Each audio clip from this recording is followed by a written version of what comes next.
여러분 안녕하세요. 호수파파입니다. 새해가 된 지도 좀 지났어요. 올해부터 새롭게 바뀌는 부동산 관련 내용들이 있죠. 주요 내용 몇 가지만 정리해 보겠습니다. 1월 5일자로 규제지역이 대거 해제됐습니다. 강남 3구와 용산구를 제외하고 모든 규제지역이 풀렸는데요. 종합소득세와 양도세 중과 배제, 대출과 관련해서는 LTV 확대, 이렇게 세금이나 대출에서 유리해지는 부분이 있고요. 주택청약에서의 여러 가지 제한도 풀립니다. 부동산 경기가 급격하게 하락하고 새로운 사회 문제들이 대두되면서 작년부터 수도권 일대의 규제 지역을 계속 해제해 왔었는데요. 서울 대부분이 해제되는 것은 좀 파격적이긴 하죠. 민간주택이 분양가 상한제에도 변화가 있는데요. 마찬가지로 강남 3구와 용산을 제외한 모든 지역에서 분양가 상한제 적용이 해제됩니다.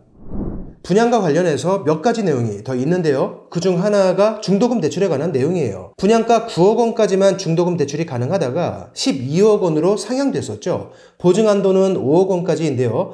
이 두 개의 기준이 모두 없어집니다. 이 소식으로 인해서 분양가가 12억 원 넘게 책정된 둔촌주공 84제곱미터형에서 약간의 혼동이 있었어요. 여하튼 중도금 대출 규제가 완화되는 것이 아니라 아예 폐지됩니다. 올해 1분기부터 시행될 예정입니다. 세 번째 보겠습니다. 부동산을 취득할 때 내는 세금, 취득세죠. 과세표준이 변경됩니다. 부동산 취득에는 세 가지가 있는데요. 간단하게 구분하자면 돈 주고 사는 유상취득, 건물 등을 새로 짓는 원시취득, 증여나 상속 같은 무상취득, 이렇게 구별할 수 있죠. 이 중에서 유상취득과 원시취득은 신고가액과 시가표준액 중에 더 높은 금액을 기준으로 취득세를 계산했습니다. 올해 1월 1일부터는 개인과 법인 구별 없이 모두 다 실제 취득 가액으로 바뀌었고요. 상속이나 증여 같은 무상 취득은 시가 표준액이 과세 표준이었는데요. 이게 시가 인정액으로 바뀝니다. 시가 인정액이란 것은요, 일정 기간 동안의 주변 매매 사례와 공매 사례, 감정평가액 등을 감안해서 가격을 책정하는 것이기 때문에 과거의 시가 표준액보다 당연히 높은 금액이 나올 수밖에 없어요. 올해부터 상속과 증여 같은 무상 취득에서는 취득세가 많이 올라가게 됐습니다. 양도소득세 2월 과세 기간도 확대됩니다.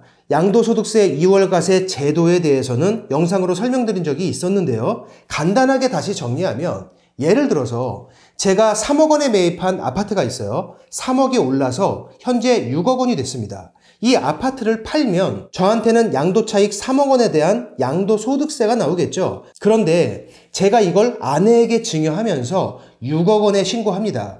부부 사이에는 10년 동안 6억 원까지 증여세가 없기 때문에 세금이 발생하지 않아요. 그리고 아내가 곧바로 6억 원에 매도합니다. 6억 원에 증여받아서 6억 원에 매도했으니까 아내는 양도 차익이 없죠. 차익이 없으니까 세금도 없죠. 이렇게 하고 싶겠지만 세법에서는 이걸 막고 있어요.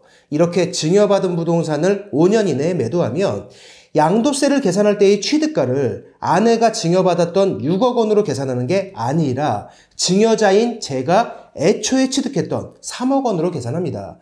증여를 통한 꼼수를 막기 위한 게 이 양도소득세 2월 과세 제도인데요. 그 기간이 5년이었어요. 그게 10년으로 바뀌는 겁니다. 부동산 매각 시 발생하는 양도세에 대해서 가족 간 증여를 통한 절세가 더욱 어려워졌다. 이렇게 이해하시면 될 것 같습니다. 취득세에도 많은 변화가 생기는데요. 1주택자의 취득세는 1에서 3%예요. 2주택자는 조정 대상 지역에서 8%까지 올라갔었습니다. 3주택자는 기본이 8%이고 조정 대상 지역으로 가면 12%, 4주택 이상자와 법인은 지역 상관없이 무조건 12%. 이게 취득세의 세율이었는데요. 이제 이렇게 바뀝니다.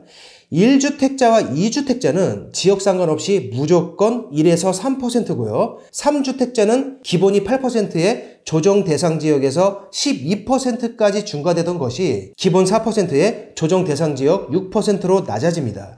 규제 지역이 대거 해제됐기 때문에 사실상 극히 일부의 지역을 제외하면 3주택자는 그냥 4%가 되는 거죠. 4주택 이상자와 법인은 지역 상관없이 무조건 12%였는데요. 앞으로는 6%로 바뀝니다.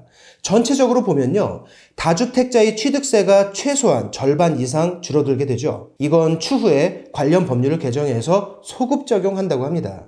이 외에도요, 투기과열지구 내에서는 분양가 9억 원까지만 특별공급이 가능하죠. 그래서 특별공급은 소형평수만 가능하다, 불합리하다, 이런 지적이 있었는데요. 올해 2월까지 주택공급 규칙을 개정해서 금액 제한 기준을 폐지한다고 합니다. 좀 더 넓은 평형에서도 특별공급 물량이 나올 수 있게 되었고요. 수도권이나 광역시 등에서 1주택자가 추첨제로 분양에 당첨될 경우에는 2년 내에 기존 주택을 처분해야 한다는 규정이 있었는데요. 이 규정도 2월 중에 폐지할 예정이라고 합니다. 부동산과 관련된 여러 규제들이 계속해서 완화되거나 폐지되고 있는데요. 1월 3일에 발표된 정부의 부동산 대책에서도 규제 완화라기보다는 정상화라는 표현을 계속해서 사용하고 있어요. 이번 정부가 지난 정부의 부동산 규제 정책들을 어떤 시각으로 바라보는지 확고한 입장을 주기적으로 표현하고 있고요. 앞으로 좀 더 많은 규제들이 완화될 것으로 보입니다. 부동산 정책과 관련해서 새로운 소식이 있다면 다시 정리를 하겠습니다. 오늘 영상은 여기서 마칠게요. 고맙습니다.